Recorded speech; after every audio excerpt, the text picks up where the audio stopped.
Genesis chapter 5 verses 21 to 32.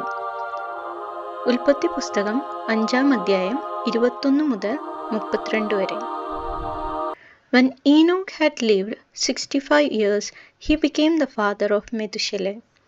Enoch walked with God after the birth of Methuselah 300 years and had other sons and daughters.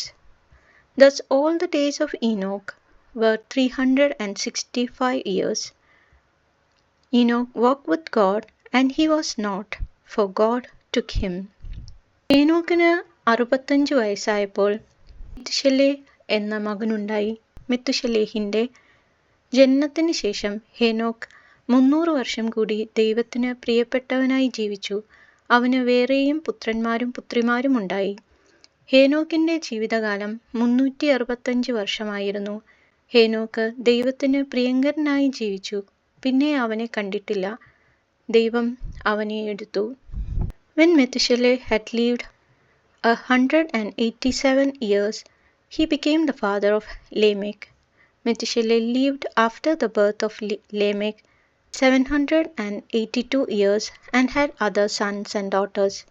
Thus all the days of Methuselah were 969 years, and he died. 187 വയസ്സായപ്പോൾ മെത്തുശലേ ലാമേക്കിന്റെ പിതാവായി.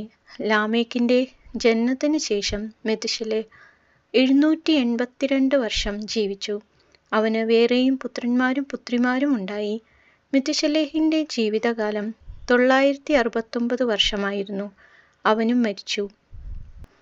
When Lamech had lived 182 years, he became the father of a son, and called his name Noah, saying, Out of the ground which the Lord has cursed, this one shall bring us relief from our work and from the toil of our hands.